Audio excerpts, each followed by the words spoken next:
Hi, everybody. Can y'all see my tea set? No, you can't. I gotta center that. Hi, welcome. It's Tea Therapy Live. We're gonna be Today. We're gonna be centering your questions, but I do have something I want to talk to y'all about. I do want to cover a little bit about like workplace environments and like relationships in the workplace because I've been hearing from a lot of you how that has been fairly traumatic. So I want to make sure that, if there's any kind of like relationship trauma that's in the workplace, that we're covering it, that we're talking about it, all the things. No, Leo. Oh, goodness. My dog wants to come up. Oh, yes. Okay. So, yeah. So, seems like we see your tea. Okay, awesome. So it seems like this is a topic that y'all want to discuss. I know that I didn't promote it early on as being the topic that we were going to cover. Oh, he came with a toy and everything. But I thought about it along the way of me thinking about what I wanted to talk about today because it just kept coming up as such a prominent area in people's lives. And I was like, okay, well, if y'all keep saying it, I have a toxic boss, or I have a colleague that just I have to tolerate, and that tends to be something that keeps you up at night, then I guess we have to talk about it, right? Over tea, as you know, as we typically do here. So, my hope today is that I can highlight some of these pieces, but I also wanted to focus on some of your questions. Um, I typically get to the questions at the end. And because I've created a framework of 45 minutes of like these lives where I'm only talking for 45 minutes, kind of like a therapy session, but it's tea therapy, right? It's made it so that I tend to run out of time. I don't want to run out of time today, and I want to be able to be mindful to any questions that you may all have. So I'll be like really keying in on the chat. So if you have a question, if you want to pop it in the chat, let me know. We can talk about it. I want to make sure that I touch on it. And thank you for just all of the likes to this live. I appreciate it. And I appreciate you tuning in. Keep up the good work. Thank you. Thank you. Oh, yes. And today I'm having like Nature's Batch 5, I think red rooibos tea, which is definitely, I'm a latecomer in the red rooibos, I hope I'm saying that right, world.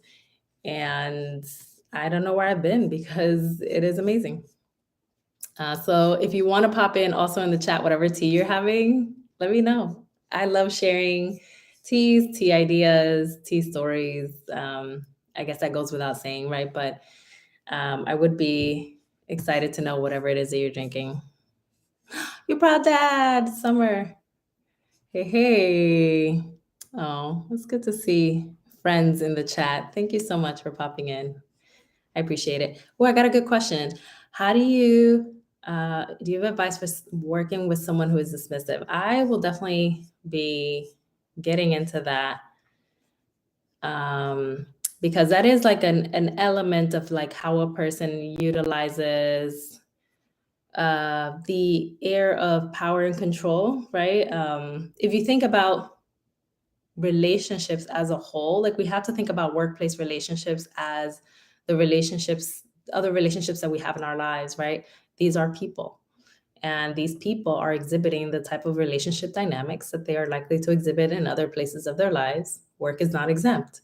Makes a lot of sense, right? So, ooh, turmeric with a splash of lemon juice. Yes, and ginger. I love it. Peppermint tea. Okay. Nice soothing tea for the evening. I love it. Any other teas out there before I start babbling about our topic today? And I see that the question is related, so I want to touch on the question in the context of our conversation here today. So thank you for the follows, and thank you for following the channels, and for the love that you're showing to all the information that I'm putting out there. I really appreciate it, y'all. I think, I work hard on this content, on this information, and I do it with a lot of love and intention. So thank you for following. It means the world to me. Thank you for that. Fresh ginger, lemon ginger, a lot of ginger lovers. I love that.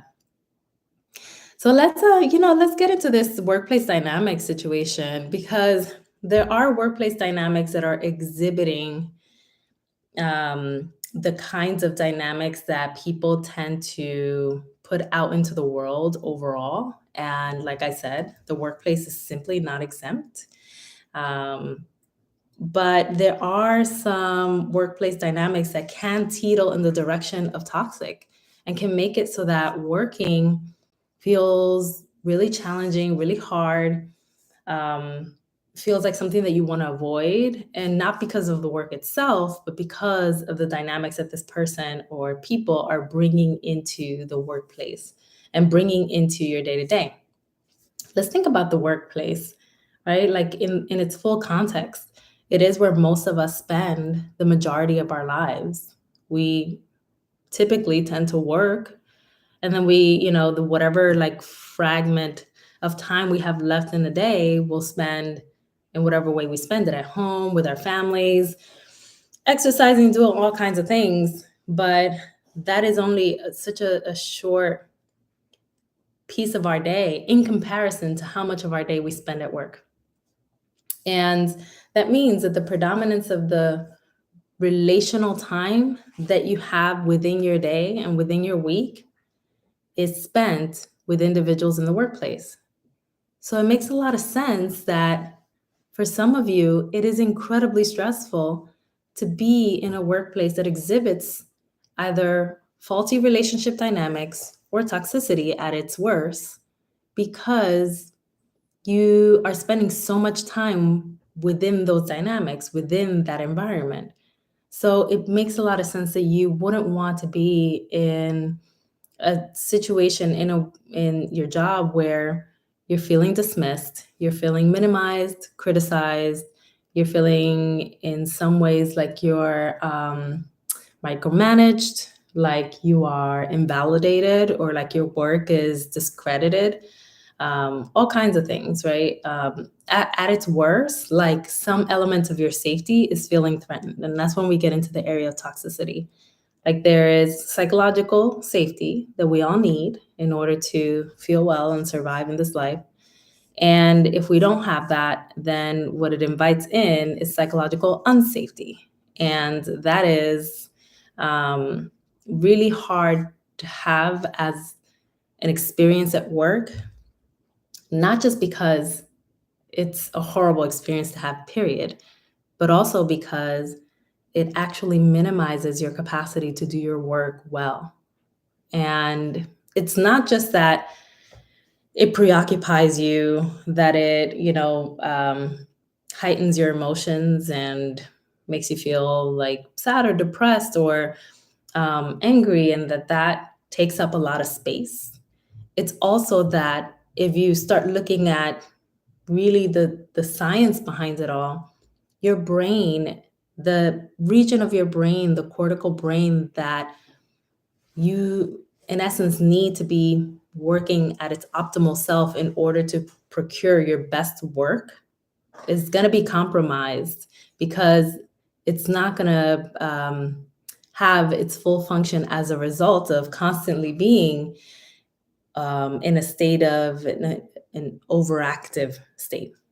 Meaning that if you're in a nervous system overactive state, fight, flight, freeze, or fawn, which I talk about all the time, which I'm sure that you hear many other, therapists and individuals that do healing work talking about all the time. If that is prominent in your body, what is happening in your brain is that it's diminishing the non-essential functions, meaning the functions that it does not need in order to survive.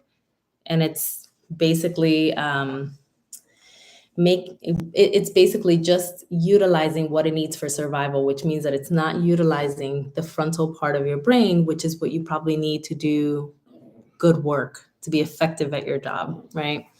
Let me make sure that I'm like attending to these comments, because they're flying. There's so many. but the flight mode comes into play very frequently. Yeah.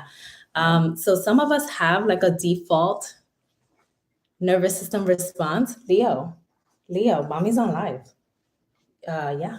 It's like, it's all about me right now. And so if flight is yours, the important part for us to recognize is that you know which one you default to, right? Like that can be really helpful in helping you to understand how to drive yourself out of flight mode and transition into what would be hopefully a more settled response. Leo, yes, Dr. Leo is definitely in the building.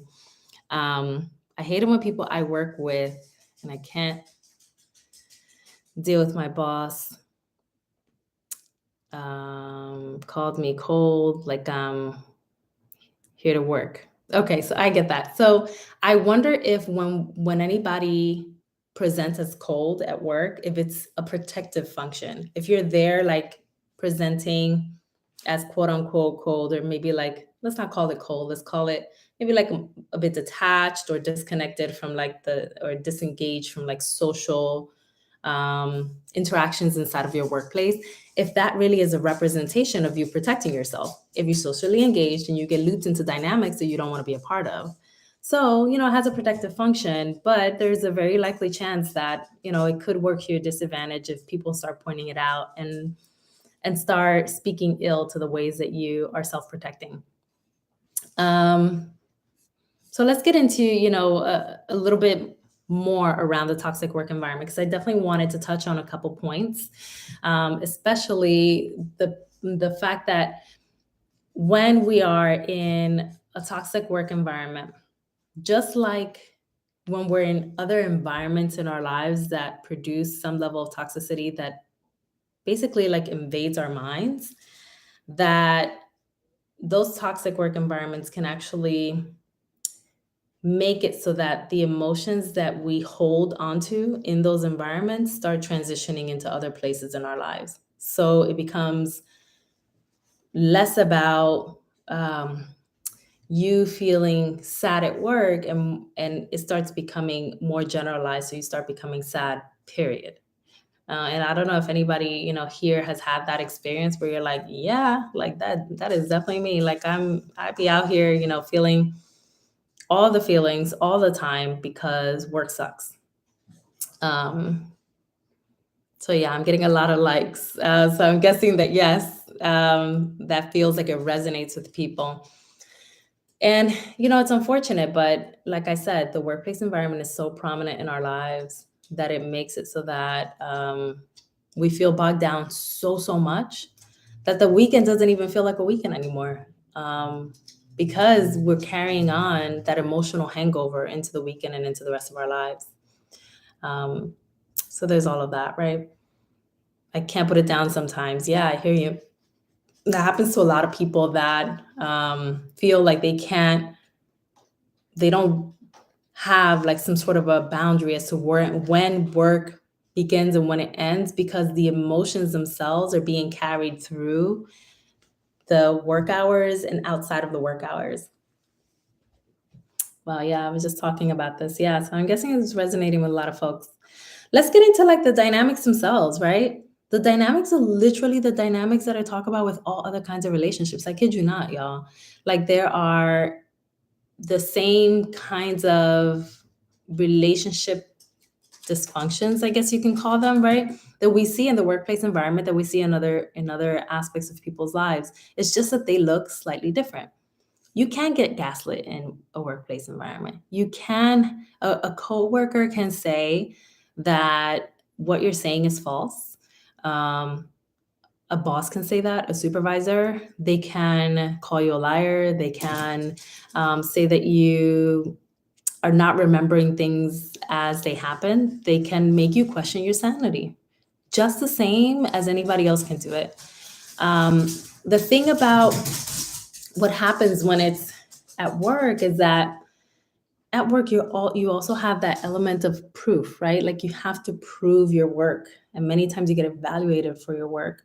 So there is not only the threat to your sanity and um, your perception of how things went, it's also a threat that you're experiencing in reference to your job itself. Because if somebody is saying that you committed an error and you're like, did I commit that? I don't remember. I'm confused. Like all the things that happen when you get gaslit. Like, was it not?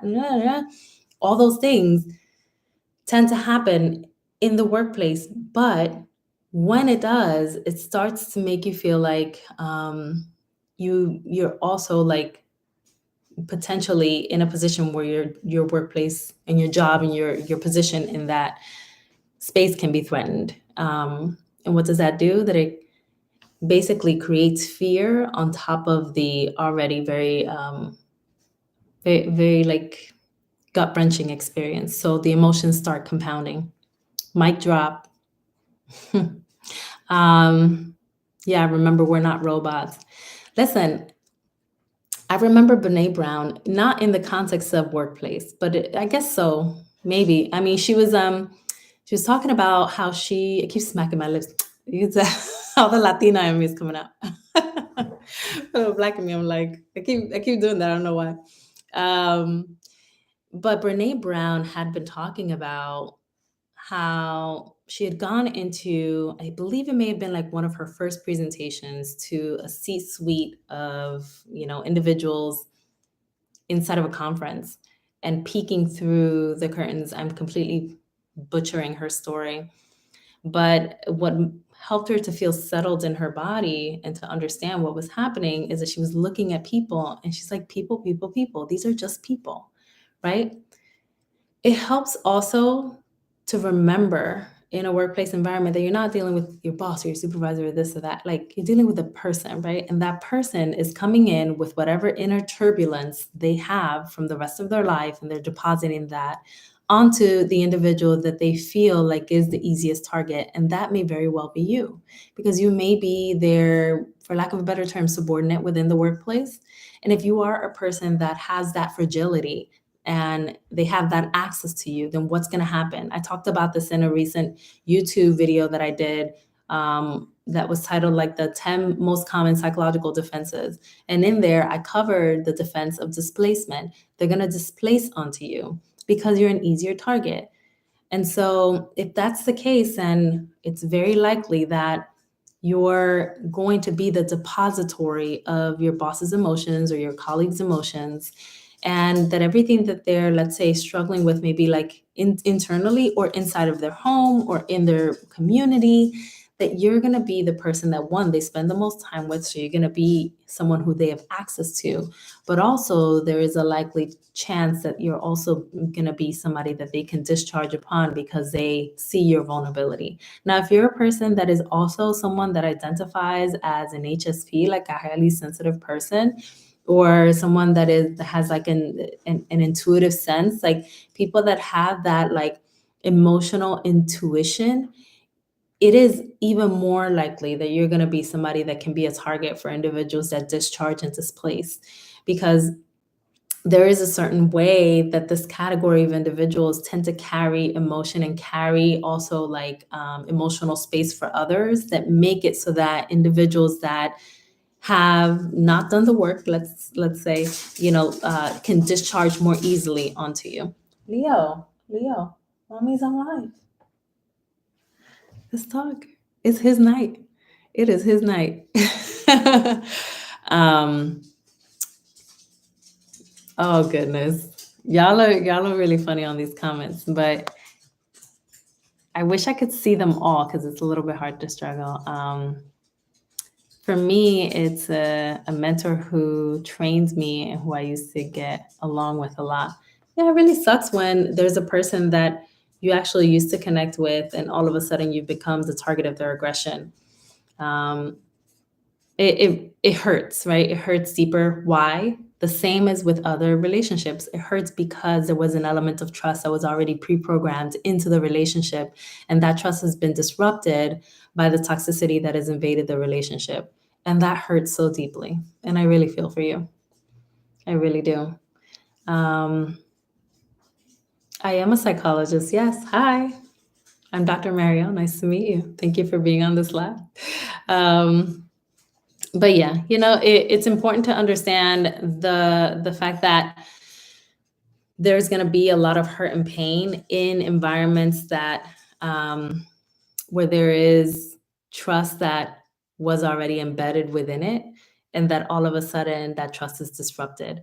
Even like if you didn't have like a really like a profound relationship with any of these individuals, there's still an element of trust that is there when you interview with them and you connect with them. There's something that is developed, and even that, the hope is that that could be a healthy relationship.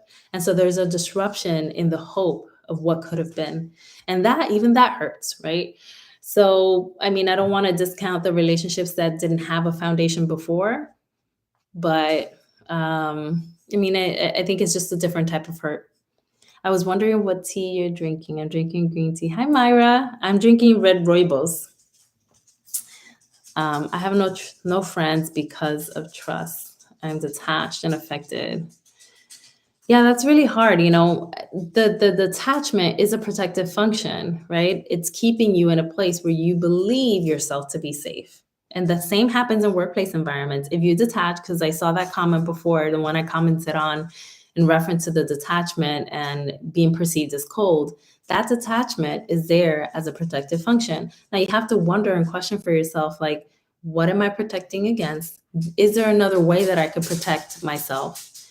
And is my level of protection more than what the situation or the circumstance calls for? That happens to be something that's really common for folks, where people like overprotect themselves and there really isn't so much of a need. But let's say they got burned in like a previous job where, they got gaslit, or there was some gossip that was spread about them, and that deeply hurt them. And now they come into every workplace environment feeling on guard and not engaging in small talk and deep connections, anything in between. They just don't want it. It's important to hold some level of like professional boundary, whatever feels right for you, and depending on the workplace environment. But if it's actually not allowing you to have solid social connections, then it's also hurting you, right? So you're trying to protect yourself, but you're also hurting yourself, or you're contributing to your own hurt. So it's something that warrants some level of evaluation and potentially some work around trust. So for people that are in therapy, you may want to bring to your therapist the idea of starting a process where you both start helping you to develop greater trust for people. That may be your thing. For other people, it may be, that um, they need to be able to enhance the joy in their lives and balance their lives out, right? For you, it may be that trust is a critical place where you need to focus your efforts. Woo! I felt like I spoke for a long time right there. Like I didn't even take a breath. But all necessary things to point out. Your hair, you look so beautiful. Thank you. It is the new cut, you know. I appreciate y'all. And I'm not using a filter, y'all. There's no filter. I don't even know. I don't know what's, why anything is showing up the way it is, but how can we overcome this? This is a really important point. Can we just backtrack for a second and just like talk a little bit about abuse of power? I do want to point this out because we're talking about details of dysfunction that people are bringing to the table. But I do want to say that if somebody is abusing their power or making it so that you feel unsafe, that is something that, for folks, if that is what you're willing to do or able to do, that, it may be worthwhile speaking to a third party, right? HR, like whomever. So I don't want to sit here and say like, you can just like sort out this person's, relationship dynamics on your own and you should go, like do something about it. That something about it may have to be that you have to loop in somebody who holds greater power and can actually help you to protect yourself against toxic relational dynamics in the workplace. Okay. So, I mean, I'm not giving advice. I can't give advice here. This is all for educational purposes only. But I will say that sometimes the way in which toxicity comes to a halt or that it diminishes just enough to feel tolerable is when you loop in somebody that can speak on your behalf. Thank you for these follows. I appreciate y'all. Thank you for following my channels.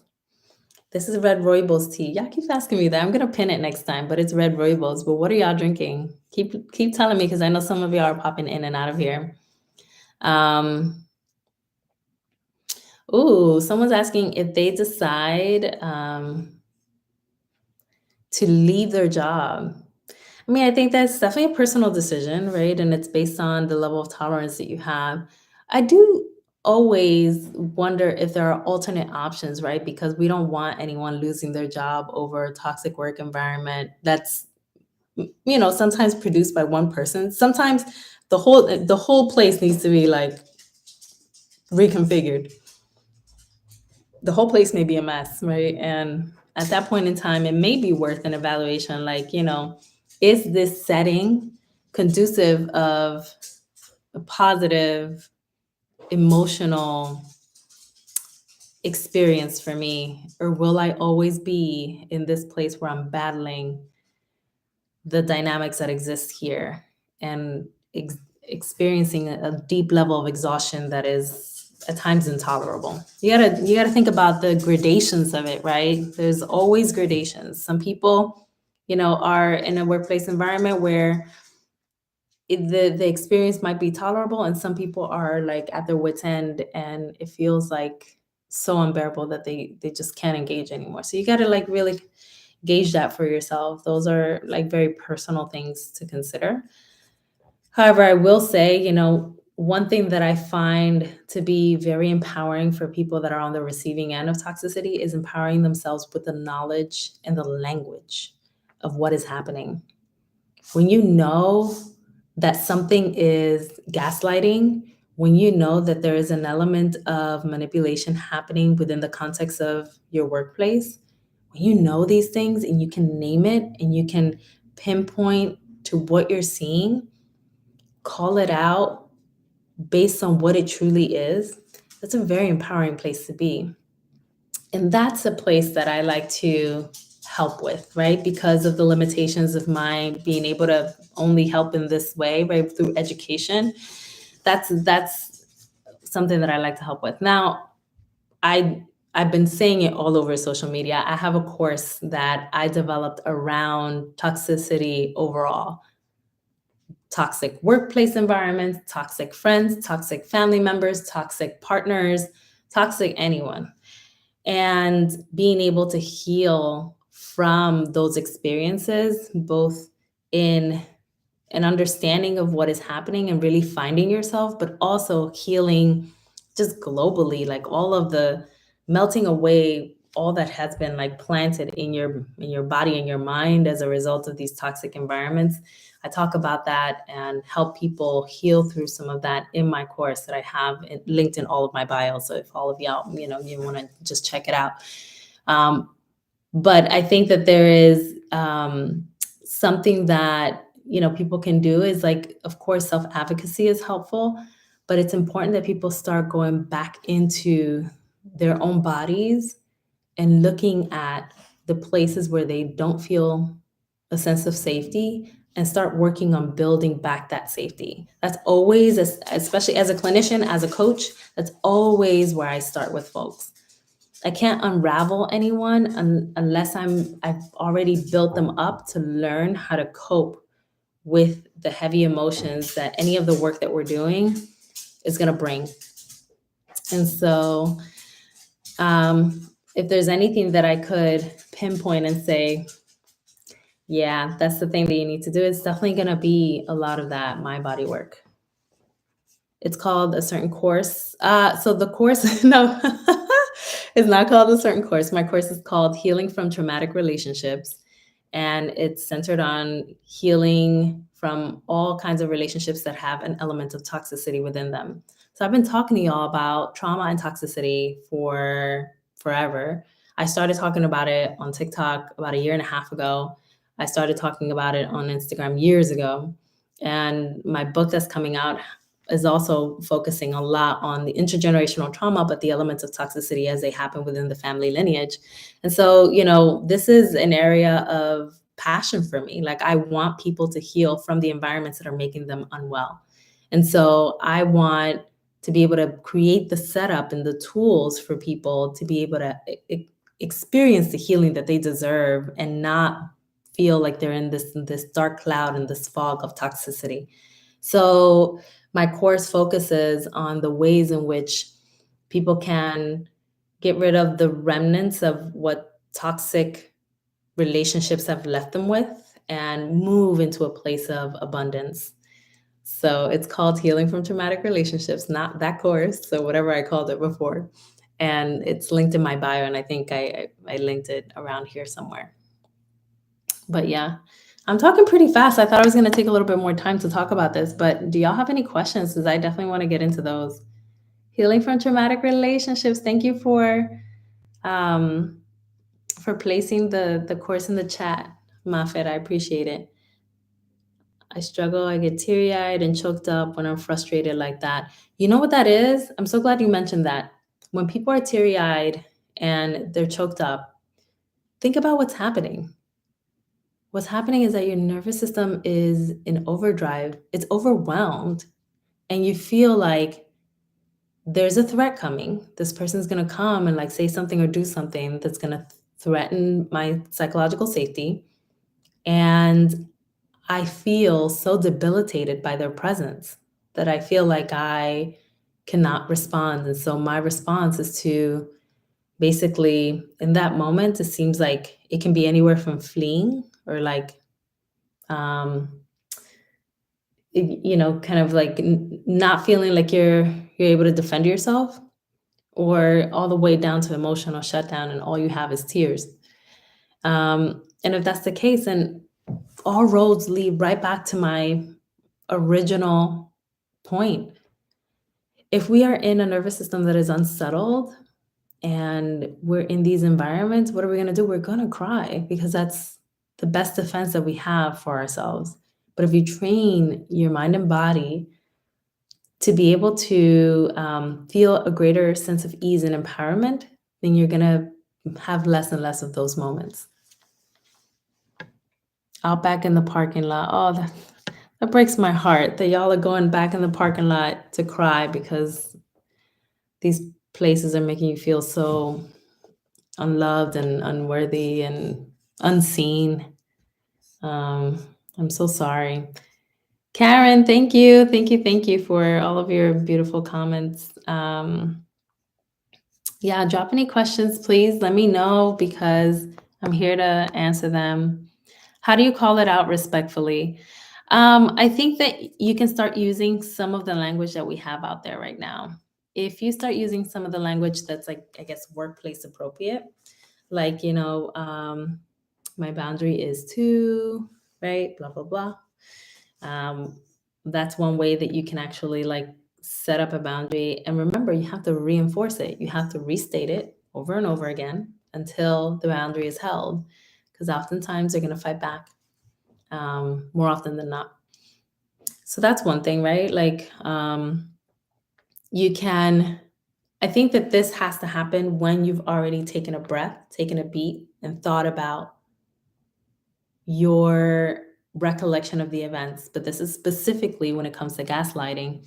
It can be helpful to say, my recollection of what happened is this, and I understand it to be so because of this. So you like present the facts and stand firm on your facts, right? What is happening when a person is gaslighting you? They're trying to disarm you and disarm the information that you're bringing to the conversation. If you're saying that you put that, column inside of the Excel sheet and they're telling you, no, you didn't, you're questioning yourself. You're like, did I do that? If you truly remember that that's what you did without them infiltrating your mind and confusing you, then stand firm on that and state it. The posture that you hold around that conversation is something that can be disarming to anybody that presents in a toxic way. Remember that the a toxicity that is embodied in a person is usually embodied in a way in which they seek to disempower. And if you stand firm in your power, then you are already in a position where you're not allowing the toxicity to enter your mind. I cried really hard at my job over a BS supervisor. I've been on medical leave. I'm so sorry, Mecca. I'm so sorry that that's happened. And I hope that the medical leave offers you first respite, an opportunity to really rest and restore. This is, a moment in time where instead of focusing on the supervisor and their dynamics, it can be helpful to focus on you and your nervous system and how you can build that back up into a place of greater strength and empowerment, like bodily empowerment. Because remember, like our minds are connected to our nervous system. It's all, kind of one system. So if you're able to have that self-focus, I'm definitely a proponent of that. I think that that would be a really healthy way to spend the medical leave, and hopefully there's some change that happens there on your behalf. Thank you for sharing the live. Oh, I see another question. So, when I say no, I stand up for myself, I feel guilty, and I want to go back and explain. How do I get over that? Oh, that is such a good question, Karen. So we got to think about our own dynamics and what we bring to the table. Remember how I mentioned that highly sensitive folks and individuals that are like on the intuitive range can have a harder time around these things. Why? Because these are the people that, just by way of existing in the bodies that they exist in and going through life in specific like home environments, have a greater propensity to be people pleasers and to operate from a place of guilt as a default emotion. So if that's the case, and if that is in any way you, then you have to start, first of all, like focusing on the guilt and working to combat it. That's going to be really essential in doing some people pleasing work, like very, very specific people pleasing work. So getting at the root of why you people please, so that you don't show up into these experiences at work without that element of empowerment, because you're so focused on people pleasing and not being not feeling the wrath of the toxicity. So eye-opening. Thank you for saying so. Thank you. I appreciate you appreciating tea time. I just want to do my job and go home. And I feel that so much. I remember I used to say that at one job. Actually, I used to say that at school too. Like at school was really hard for me. And I remember in grad school, I remember telling my advisor, the professors were brutal. They were brutal. I was like, why won't they? I'm such a good student. I work hard. I just want to work hard and go home. Like, I just wanted to do my work and go home. I'm such a big nerd and I live by that. And I'm such a proud nerd. I used to be like really geeky and very like shy and I guess like also like maybe ashamed of my nerdiness, whereas now I'm like I'm just I'm nerdy. I bump into things like like that's me, right? And I love nerding out, especially about the stuff that I love. And I remember like just wanting to do my work, just wanting to like just nerd out in school and go home. But professors were just so like they were brutal, and I resonate with that with you, and I feel you, because sometimes we just want to do good work and work that makes us feel good because it's coming from the heart. And sometimes the environments don't allow for that because they make us so preoccupied with everything else other than the work. And I'm sorry that has to be your experience. And I hope that any of what was said on this live can be helpful and transformative in any way around your experience, so that you don't, have to always be in a place where you're like, I just want to work. But that you can be in a place where you're like, I'm valued for my work, that it can transform for you. Apply for other job, guys, and leave. Great comment. I mean, I'll send my cosign. Some people don't have that luxury, but if you do, then why not? All righty. Nerds of the world unite. I love my fellow nerds. Yeah. Nerding is cool. When I was 13, 14, it was different, but nerding at 37 is definitely something I'm proud of. Third Eye Mecca, are you going back? Ooh, good question for community. I love it. Yeah, it's important to know, and also let us know how we can support you, right? Like when I was first on Instagram, I used to be so gung-ho on setting up community. Like I just wanted to be in community and to help people heal. That's why I'm doing the course now, so I can build a community, like a legitimate community inside of a platform where I am present for folks in a way that's unique.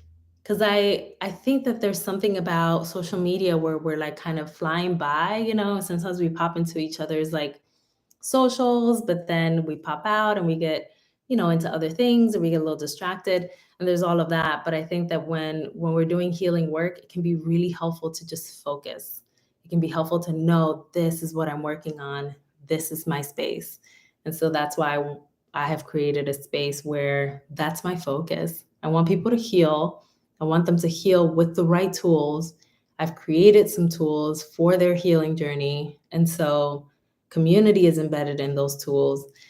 And I'm hoping that any of you that feel inclined to be a part of it will be a part of it. And the links are everywhere. But hopefully if it's healing season for you, you'll want to heal alongside me. I love your work. Just stopping in to show some love. Thank you. Thank you. Thank you. Showing love back. I appreciate you popping in. Thank you. The tea is hot. It sure is, y'all, but it definitely got cold, and we've got about 2 minutes to our live. So if there are any other questions or comments or anything that you want to pop in, let me know. Still here. Otherwise, I'm trying to have these every single week. So my hope is that you can feel motivated to join in and learn a couple things, and maybe, ask a couple questions, and we can hopefully like do a little back and forth. But this has been such an honor for me to bring to you, and I'm excited to be in Tea Therapy Live for the long term. So whoever wants to catch a replay of this live, it'll be on YouTube. So if you want to catch it, or if you want to send it to somebody who's having some challenges in their workplace, then it's going to be on YouTube, on my YouTube channel. Just look for my name, and you can send it along to a friend, a family member, somebody, a colleague, anybody who you think, could use a good word on healing. So, and I'm glad I caught this tea. Thank you. Thank you. I'm glad you caught it too. I'm glad you caught it too. And thank you, everybody, for your time. That's my time. I'm going to bow out and wind down for the evening. I hope you all have some tea to just remind you to have a moment, and that you can, go into workplace environments that treat you a little bit kinder tomorrow. Take care, everybody. See you tomorrow. Yeah, see you at live on Instagram tomorrow at 3 p.m. Eastern Standard. I'm going to do a live there as well. So if you have any lingering questions, then I'll see you there on IG. Take care, everybody.